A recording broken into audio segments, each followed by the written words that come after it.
देखिए अब हम लोग शुरू करते हैं। पहले तो हमने पढ़ा एक वेक्टर को दो कंपोनेंट्स में रिजोल्व करना, यानी वो एक्स वाई प्लेन में मौजूद था और उसके एक्स की तरफ जो है टुकड़ा किया कितना आया, और वाई की तरफ किया टुकड़ा वो कितना आया, यानी कंपोनेंट्स एक्स लाइन का नाम कितना आया, वाई लाइन का नाम। मेरी बात समझ में आ रही है?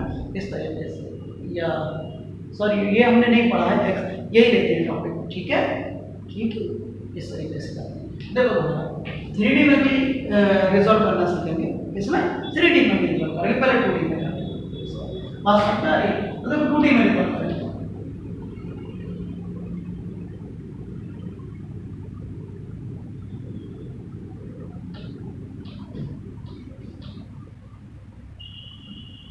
इनटू सर ये नहीं पढ़ा है, ये पढ़ेंगे पहले तो 3D करना पड़ेंगे। यानी रेजोल्यूशन का मतलब होता है तोड़ना। जैसे हम 10 है हमारे पास कोई नंबर, उसको तोड़े तो 3 और 7 दोबारा ऐड करें तो 3 और 7 10 हो गया, या 10 के दो टुकड़े आए 6 और 4। इसी तरह हम वेक्टर को जोड़ेंगे, यानी 10 न्यूटन का फोर्स है या कोई 5 न्यूटन का फोर्स है, उसके टुकड़े करेंगे, एक टुकड़ा आएगा 3 और एक 4। मानो आपको कोई 3 और 4 तो 7 हो जाएगा, 5 कहाँ से आया? जब तोड़ दिया तो जोड़ने पर भी तो वही आना चाहिए। वेक्टोरिकली जोड़ेंगे, यानी डायरेक्शन का ध्यान रखते हुए जोड़ेंगे। मेरी बात समझ में आ रही है? तो 3 और 4 दो म्यूचुअली परपेंडिकुलर डायरेक्शन में फोर्सेस है, तो उनका डायरेक्शन का ध्यान रखते हुए आप जोड़ें तो उनका रिजल्टेंट आएगा 5, यानी 5 न्यूटन। बात समझ में आ रही है? 3 न्यूटन और 4 न्यूटन फोर्स रिजल्ट।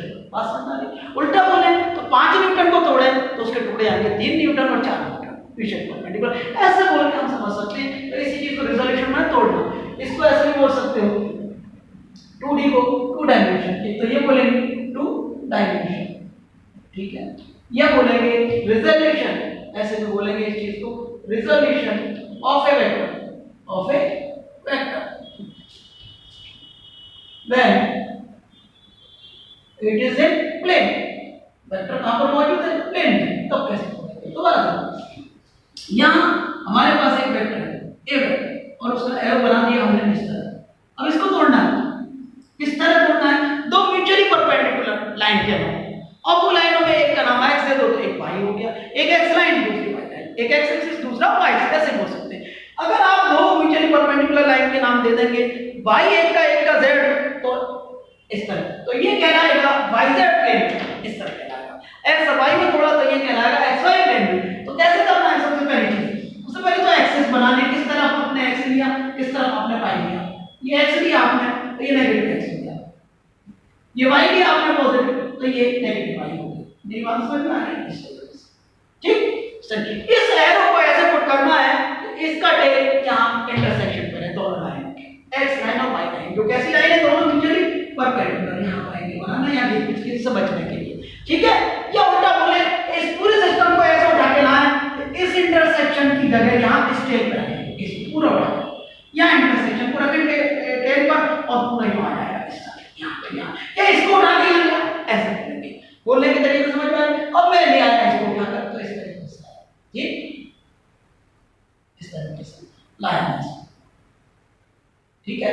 ये वेक्टर है, उसका एरो है वेक्टर का। अब यहां क्या करें आप? यहां से लाइट डालें, लाइट की रेज डालें। कैसे डालें? y के पैरेलल, और कैसे पैरेलल? नेगेटिव y की तरफ, नेगेटिव। वैसे तो जनरली बोलेंगे y के पैरेलल, लेकिन y ऐसे नहीं है, y में नेगेटिव y में, यानी y डैश के पैरेलल। तो ये क्या है? Parallel to y axis. और इसको आप क्या माने? स्क्रीन माने। इसको क्या माने? स्क्रीन माने। और स्क्रीन मानेंगे और इसको रॉड की तरह कंसीडर करें। किसकी तरह कंसीडर करें? रॉड की तरह कंसीडर करें। तो ये रॉड है और यहाँ लाइट डल रही है इस तरह से, तो ये लाइट को ऐसे बोल सकते हैं, ये लाइट क्या है? परपेंडिकुलर टू एक्सिस, ऐसे। और ऐसे करने के लिए कि स्क्रीन पे इसकी शैडो आए, स्क्रीन पे इसकी शैडो आए। तो देखो एक तो लाइन ऐसी गुजरेगी इसकी लाइट की इस तरह, और यहाँ इसकी शैडो ये, ठीक है। इसकी शैडो ये बनेगी, ये स्टिक की तरह समझे, एक रॉड की तरह, स्टिक की तरह, समझ में आ रही है? और यह कैंडल की तरह समझे, और कैंडल की ये फ्लेम साइड है, क्या लेना है? Flame side. फ्लेम साइड में यहाँ फ्लेम साइड आएगा और यहाँ टेल आएगा, और यहाँ क्या आएगा? पूरे में यहाँ ये शैडो आएगा। ये क्या है? ये शैडो। ये क्या है? शैडो। किसकी? ए वेक्टर। और यहाँ क्या आएगा? यहाँ लाइट आएगी। यहाँ क्या दिखाएगी आपको? लाइट दिखाएगी। तो शैडो कहाँ है? इसी शैडो को क्या बोलेंगे? दूसरा नाम कंपोनेंट। तो यहाँ टेल की जगह कौन आएगा? टेल इसका, इसकी शैडो ये, इसकी शैडो ये, इसकी शैडो ये, ऐसे कर इस पूरे वेक्टर की शैडो, एरो की शैडो ये आएगी। एरो हेड की सीध में एरो हेड आएगा और ये टेल की टेल, ये इसका इस पूरे वेक्टर का टुकड़ा ये आएगा। लेंथ वाइज ये हुआ, डायरेक्शन वाइज यहां से ये टेल ये है, इसका ये टेल ये है। क्योंकि ये पैरेलल है y के, तो इसके क्या आएगी वाली लाइन? x के परपेंडिकुलर, तो यानी ये भी 90 होगा और ये भी 90 होगा। मेरी बात समझ में आ रही है? ये भी 90 होगा। इसका दूसरा नाम क्या कहेंगे हम? कंपोनेंट। क्या कहेंगे हम? Component of a vector along x line, along x line या x एक्सिस। बात समझ आ रही है? तीसरा नाम क्या होगा इसका? प्रोजेक्शन। ऐसा बोलेंगे, projection of a vector along x axis, along x axis. Clear हुआ आपको? नहीं हुआ ये सब? ठीक है, इस तरह बोलेंगे। यहां दो बार देखें चीजों को, ये एक्स एक्सिस और ये वाई एक्सिस। अब क्या करने जा रहे हैं हम? y के अलोंग इसकी ले रहे प्रोजेक्शन शैडो, तो इसको स्क्रीन मानेंगे और इसको रॉड की तरह कंसीडर करेंगे, स्टिक की तरह, और ये टेल है और टेल को कहां रखेंगे? उन दो लाइनों के इंटरसेक्शन पर। कौन सी दो लाइन? Mutual perpendicular. चाहे वो एक्स वाई नाम दें आप, एक्स जेड नाम दें या वाई जेड नाम दें या वन टू नाम दें, रटना नहीं है कि एक्स वाई ना, दो म्यूचुअली परपेंडिकुलर लाइन के अलोंग उसके टुकड़े ला रहे हैं। तो कैसे लाएंगे? यहां पर लाइट डालें एक्स के पैरेलल, लेकिन किधर? नेगेटिव एक्स की तरफ, टुवर्ड्स नेगेटिव एक्स। मेरी बात समझ में आ रही है आपको? तो क्या कहेंगे? Parallel light, parallel beam, parallel light beam parallel to X axis but negative X. बात समझ में आ रही है? इसे क्या बोलेंगे? पैरेलल टू y एक्सिस और पूरा जोड़ लें बट नेगेटिव। इसे उल्टा बोले, अब स्क्रीन को लाने के लिए यहां पर लाना है तो पॉजिटिव एक्स की तरफ ऐसे तो डालेंगे नहीं, जो पॉजिटिव एक्स के पैरेलल इस तरह, तो स्क्रीन पर आएगी नहीं। इस तरह डालेंगे तो स्क्रीन तो यहां डालेंगे, यहां लाने के लिए इसकी शैडो कैसे लाएंगे? Negative x. एक कॉमन सेंस। तो यहां ऐसे भी बोल सकते हैं पैरेलल बीम, यहां पूरा बोले तो पैरेलल लाइट बीम। क्या बोलेंगे? Parallel light beam parallel to X, parallel to Y axis but negative. ठीक है, ये parallel light beam parallel to. यहां बोलेंगे परपेंडिकुलर। क्या बोलेंगे? Light beam perpendicular to Y axis. वो अपने आप कॉमन सेंस से समझ जाएंगे कि वाई एक्सिस के परपेंडिकुलर कैसे लानी है। ऐसे डालनी है अब तो आएगी नहीं इसकी शैडो या वाई पर, ऐसे डालनी। इसे समझ में आया? ये वाली रे होगी, ये वाली रे इसकी शैडो बनाएगी फ्लेम साइड की। कैंडल समझो तो ये फ्लेम साइड है, ये बॉटम साइड, इसकी फ्लेम की शैडो ऐसे फ्लेम आएगी, यानी एरो हेड की शैडो एरो हेड, और ये क्या आएगा? 90, और ये अंदर वाला भी क्या कहलाएगा? 90। एक चीज, टेल की जगह टेल आएगा, इसकी शैडो ये, इसकी शैडो ये, इसकी शैडो ये, ऐसे करके ये पूरी शैडो आएगी। समझ आ रही है? तो ये इस पार्ट को हम क्या बोलेंगे? इस पार्ट को, इस शैडो को क्या बोलेंगे हम? ठीक है, उसी की तरह ये क्या है? शैडो। और शैडो इतनी लेंथ की आई और डायरेक्शन कैसा आई? पॉजिटिव आई की तरफ। यहाँ शैडो इतनी लेंथ की आई और डायरेक्शन कैसा आई? पॉजिटिव। यहाँ से यहाँ तक आएगा। मेरी बात समझ में आ रही है? तो यहाँ बोलेंगे इसको शैडो। किसकी shadow? Shadow of a vector along y axis. ऐसा बोलेंगे। कौन से एक्सिस की तरफ बोलेंगे? y axis. दूसरा नाम इसका क्या कहेंगे? इसी का, और इसका एक नाम और दें इसका। तो ए वेक्टर की शैडो किधर आएगी? x की तरफ आएगी, यहां से यहां, और डायरेक्शन वाइज ऐसे एरो आया, तो इसका दूसरा नाम देंगे ए एक्स, जिससे याद रहे x की तरफ, यानी ए वेक्टर का कौन सा कंपोनेंट? जो x की तरफ, x लाइन ए एक्स की नाम देंगे। इसको आप नाम क्या देंगे? ए वाई। तो इसका दूसरा नाम क्या देंगे? Component of a vector along y line या y एक्सिस और y एक्सिस। तीसरा नाम आप क्या देंगे? तीसरा नाम देंगे प्रोजेक्शन।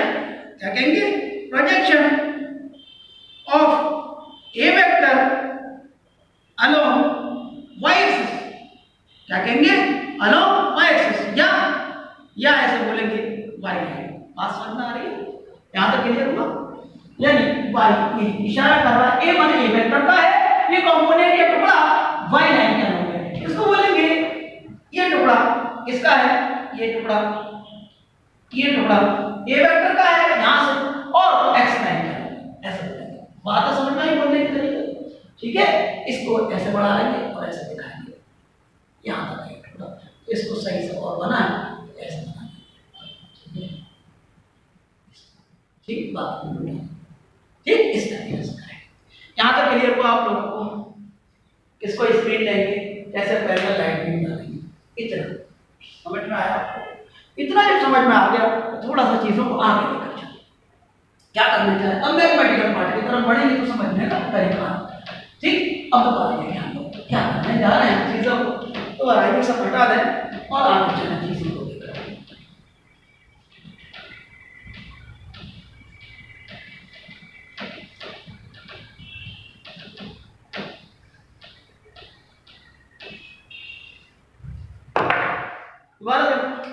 दोबारा स्टार्ट करते चीजों को।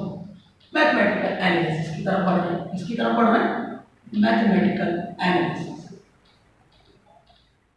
यानी मैथ की पार्ट की तरफ बढ़ रहे हैं। इसीलिए तो क्या करेंगे हम? दोबारा ये दो म्यूचुअली परपेंडिकुलर लाइन ले ली, एक को वन लाइन कहते हैं, एक को टू कहते हैं, ऐसा बोल सकते हैं। एक को x कहते हैं, एक को y कहते हैं, ऐसा बोल सकते हैं। दूसरी चीज पॉजिटिव y कर लिया, पॉजिटिव x कर लिया, ये x लाइन ये y लाइन, ये उनका इंटरसेक्शन यानी ओरिजिन। इंटरसेक्शन में कौन रखेंगे? उसकी टेल रखेंगे। उस वेक्टर की कहीं भी होगा तो उसको ले आएंगे और यहाँ टेल रखेंगे। ठीक है, और यहाँ से टिप से परपेंडिकुलर डालेंगे। कहाँ डालेंगे? x पर। तो यहाँ से यहाँ तक जो आएगा वो ax कहलाएगा। और दोबारा देखो यहाँ से परपेंडिकुलर डालेंगे, इसी से यहाँ डालेंगे y पर, तो यहाँ से यहाँ तक जो आएगा वो क्या आएगा? y component. तो ये कौन सा आ गया? ax, और ये वाला कौन सा आ गया? ay। ठीक है, यार नाम दे दो o, नाम दे दो a, या नाम दे दो जो भी नाम देना चाहो b। ठीक है, और ये नाम दे दो। आपका कोई ऑर्डर में नहीं दिया, मैंने इसलिए नहीं दिए कि याद है o a यानी a की साइड x, b तो y, फिर रिमेनिंग ये c। ये रिमेनिंग का मतलब ये a वेक्टर रिवर्स में लाइन यहां। तो अब देखो दोबारा ये हमारे पास जो आया o a c b, ये क्या आ गया? रेक्टेंगल। क्या है ये? रेक्टेंगल। और चूंकि रेक्टेंगल या पैरेललोग्राम दोनों की आमने सामने की साइड्स बराबर होती हैं, इससे क्या समझ में आ गया? OB = OC, OA = BC। मेरी बात समझ में आ रही है? अब इस पे एरो है इधर है, तो इस पे भी एरो है कर दो आप OC पे, उधर ही तो लेंथ वाइज तो देखो ये बराबर हो गया, ये AC OB के। और डायरेक्शन वाइज सेम है, पैरेलल डायरेक्शन। जो सामने की साइड पैरेलल होती है रेक्टेंगल की और पैरेललोग्राम की, तो डायरेक्शन साइड सेम है यानी पैरेलल है। इसका मतलब हमें समझ में आ गया कि AC वेक्टर ही क्या है हमारा? AC वेक्टर बराबर है OB वेक्टर के। आप समझ में आ गई? इस तरह। दूसरी चीज AC मैग्नीट्यूड वाइज क्या है तो किसके बराबर है? OB। मेरी बात समझ में आ रही है आपको? अब ट्रायंगल लो देखो आप, और साथ साथ ये भी लिखते चलें कि ये वाली पार्ट कितना है? ये भी 90 है और ये भी 90 है, और ये 90 है तो ये भी 90 है। मेरी बात समझ में आ रही है? इस तरह लिखते चलें। अब आगे देखें चीजों को। दोबारा देखो इस ट्रायंगल को, देखो दोबारा मैं बनाने जा रहा हूं, कोई दिक्कत नहीं है इसमें, दोबारा बनाने में कोई दिक्कत नहीं। ठीक है, इस तरह। तो ये O A वेक्टर और ये A C वेक्टर और ये O C वेक्टर। तो देखो कहां से चले? दोबारा देखो O से चले तो एक ही साइड से बाकी नहीं चलने का। O A वेक्टर यहां है, फिर C तक गए, इसके अलावा देखो O C वेक्टर कहां से कहां है? O से C तक। तो बोलेंगे O A वेक्टर सीक्वेंस देखते हैं ट्रायंगल में, O A vector plus A C vector is equal to O C। तो एंड टू एंड नाम नहीं है, टेल से हेड की तरफ O से A से C, तो क्या आ गया? O से C ऐसे एंड टू एंड बोलने का तरीका है। क्या लगाया हमने? ट्रायंगल लो। क्या लगाया? ट्रायंगल लो। किसमें लगाया? इन ट्रायंगल OA ये भेजे में आया आपको ये आया। दोबारा देखो, ओ ए वेक्टर को किसी भी वेक्टर को हम कैसे लिख सकते हैं? ए वेक्टर को कैसे लिखते थे? उसका मैग्नीट्यूड इनटू उसकी डायरेक्शन, यूनिट वेक्टर पता था डायरेक्शन, यानी उसका यूनिट वेक्टर इनटू वेक्टर, यानी उसकी डायरेक्शन ऐसे बोल सकते हैं। ओ ए वेक्टर इज इक्वल टू क्या आ गया? ओ ए उसका मैग्नीट्यूड और डायरेक्शन, ओ ए वेक्टर की डायरेक्शन देखो किधर है? पॉजिटिव एक्स की तरफ, पॉजिटिव एक्स की तरफ को डायरेक्शन को कौन बताता है? यूनिट वेक्टर आई कैप पॉजिटिव। और ओ ए क्या है? ओ ए का ही नया नाम हमने दिया ए एक्स, तो ओ ए वेक्टर क्या आ गया हमारे पास निकल कर? क्या वैल्यू पुट कर दो इसकी ए एक्स आई कैप। ये सबको समझ में आया? ये चीज को यहां पे डाल देंगे, रिवर्स हो गया। अब ये लेकर आ, इससे ओसी वेक्टर आ जाए, ठीक है? अब देखो एसी वेक्टर, एसी वेक्टर क्या है? ओबी वेक्टर। अब ओबी वेक्टर देखो, ओबी वेक्टर क्या है? ओबी वेक्टर में क्या है? ओबी वेक्टर में उसका मैग्नीट्यूड इनटू यूनिट वेक्टर उसका, यानी डायरेक्शन ऐसे बोल सकते हैं। तो ओबी वेक्टर इज इक्वल टू उसका मैग्नीट्यूड इनटू उसकी डायरेक्शन। देखो ओबी वेक्टर है पॉजिटिव वाई की तरफ, पॉजिटिव वाई की तरफ यूनिट वेक्टर कौन बताता है या डायरेक्शन को कौन बताता है? ठीक है। और ओबी कितने के बराबर है? ओबी का ही नया नाम यहां पे लिख सकते हैं। ओबी का ही नया नाम क्या है? ए वाई। ओबी का ही नया नाम क्या है? ए वाई। तो यहां पे लिखते हैं ओबी वेक्टर इज इक्वल टू क्या आ जाएगा? ए वाई जे के। इतना पेज में आया, इतना क्लियर हुआ? ठीक। दोबारा देखो, हम यहां से इसकी वैल्यू यहां पुट कर देंगे। कैसे पुट कर देंगे? देखो दोबारा, ओबी डायरेक्ट नहीं है वहां पर, तो यहां से देखो एसी वेक्टर, यहां पर कोई वैल्यू पुट करो तो एसी कितना आ गया यहां पर? AC vector is equal to OB, OB vector की वैल्यू देखो ए वाई जे के। तो ये वैल्यू अब ओसी वेक्टर बताओ, ओसी वेक्टर क्या है? यही तो ओसी वेक्टर है और इसी का नाम क्या है? ये वेक्टर। यानी ओसी वेक्टर और स्मॉल ए वेक्टर दोनों एक ही चीज के दो नाम हैं, एक ही। तो यहां से देखो तुम्हारा इस चीज से, इससे हम क्या लिख सकते हैं? यहां वैल्यू पुट कर दो। आप चाहे तो नंबरिंग कर सकते हैं, आप चाहे तो नंबरिंग कर सकते हैं। कैसे नंबरिंग करेंगे?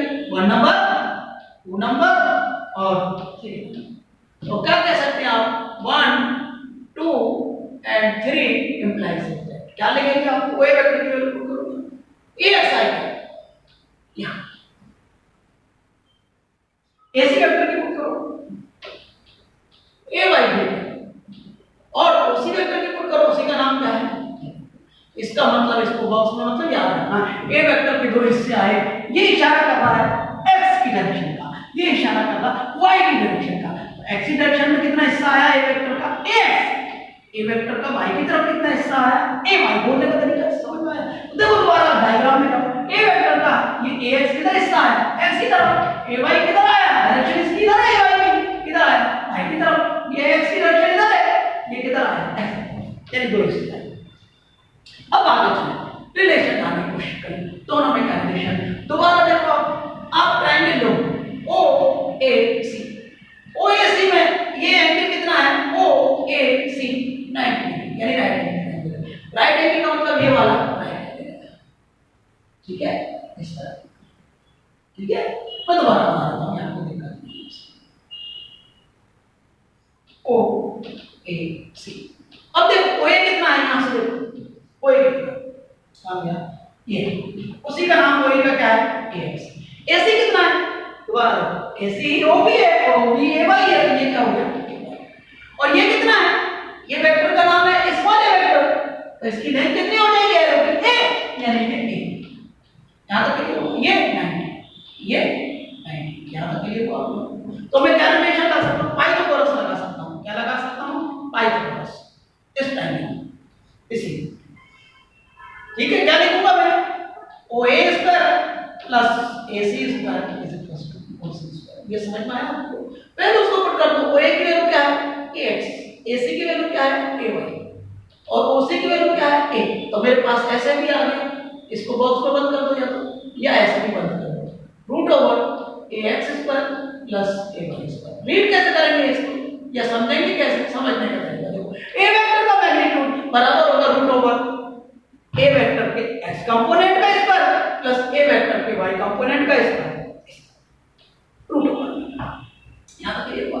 अब देखो, आप इस एंगल को मैं थीटा ले लूं, यहां पर इस तरह थीटा, और यहां डिफाइन करूं थीटा मैंने किसको दिया?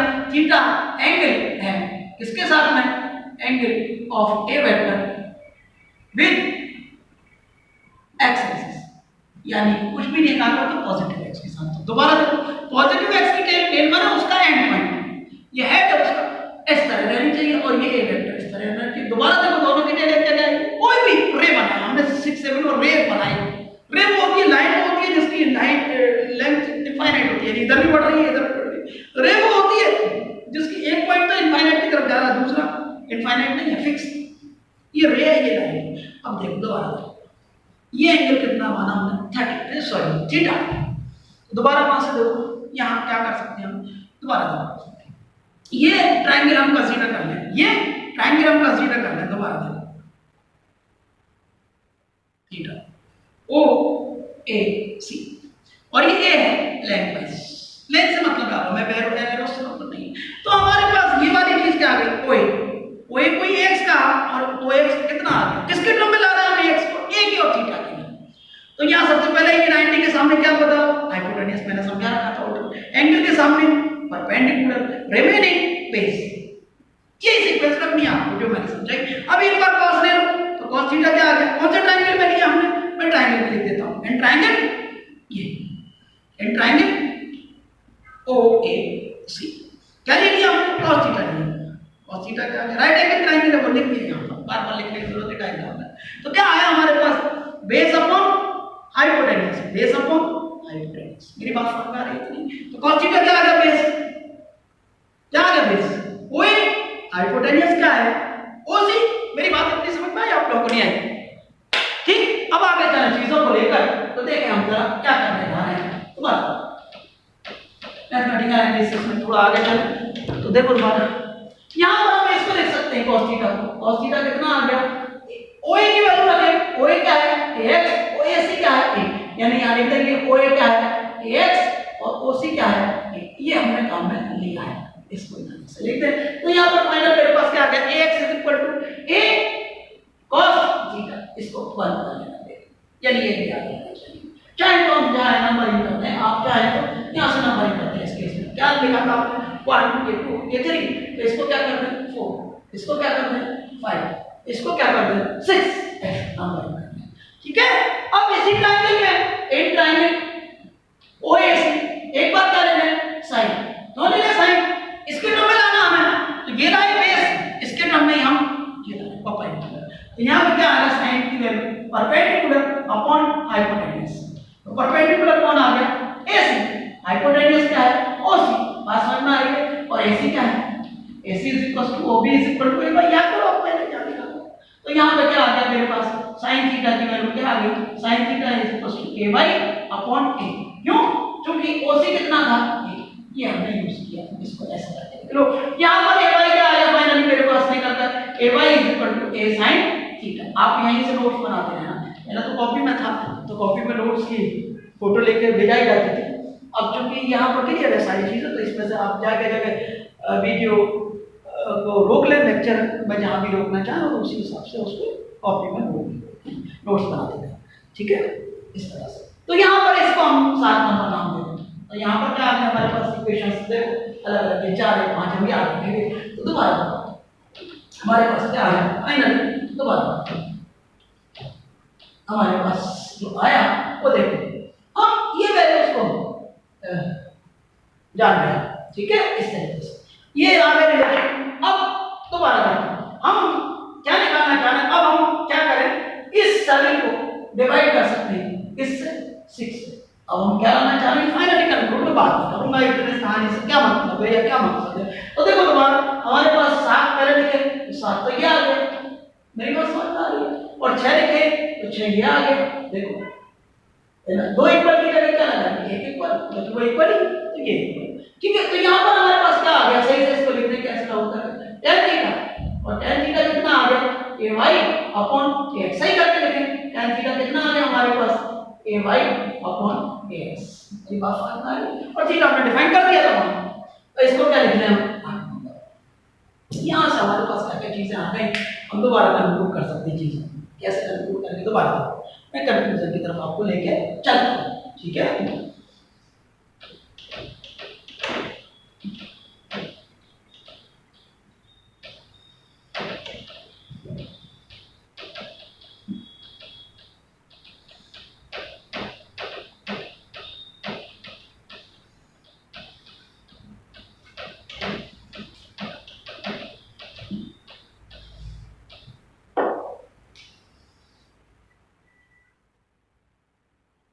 कंक्लूजन क्या कंक्लूड करेंगे हम? मान लीजिए उसने क्या गिवन है, ए गिवन है, ए गिवन है, यानी ए में क्या है, ए वेक्टर का मैग्नीट्यूड गिवन है और क्या गिवन है, थीटा गिवन है। तो हम इससे क्या निकाल सकते हैं, एक्स और ए वाई हम क्या कर सकते हैं, फाइंड आउट कर सकते हैं। क्या कर सकते हैं, दोनों फाइंड आउट कर सकते हैं। ये चीज, ये दोनों निकाल सकते हैं। दूसरी चीज, ए वेक्टर को जब निकाल सकते हैं तो ए वेक्टर को हम ढंग से लिख सकते हैं। कैसे लिख सकते हैं, वेक्टोरिकली लिखना कहते हैं इसको। कैसे लिख सकते हैं, वेक्टोरिकली लिख सकते हैं। बात समझ में आ रही है, इसको लिख सकते हैं। एक चीज समझ में आई आपको, ये ठीक इस तरीके से। दूसरी चीज देखो, ठीक है, इस तरह आपको ax गिवन है और ay गिवन है, तो क्या निकाल सकते हो आप लोग, ये कैसे फाइंड आउट करेंगे, इसको भी बता दूं। इसको फाइंड आउट कैसे करेंगे, a cos थीटा। इसको फाइंड आउट कैसे करेंगे, ये इक्वल क्या होता है, a sin थीटा। ऐसे फाइंड आउट करेंगे। तरीका समझ में आ रहा है फाइंड आउट का। यहां ये गिवन है, ये गिवन है, तो आपको क्या निकालना है, तो फाइंड आउट ये करना है। क्या फाइंड आउट करना, a और थीटा, ये फाइंड आउट करना। तो कैसे करेंगे, a root over ax square plus a y square, a y square. भेज में आ रहा आपको, नहीं आ रहा, ये बस इस तरह। थीटा कैसे फाइंड करोगे, tan थीटा है a y अपॉन ax। तो थीटा किसके साथ एंगल है, angle of a vector with x axis. ठीक है, ये कंक्लूजन हमारे पास। और याद क्या रहनी चाहिए हमारे पास चीज, रिमेंबर। तो याद वाली चीजों को मैं याद देता हूं। क्या रहना चाहिए, ए वेक्टर को ऐसे लिखेंगे हमेशा, यानी ये इशारा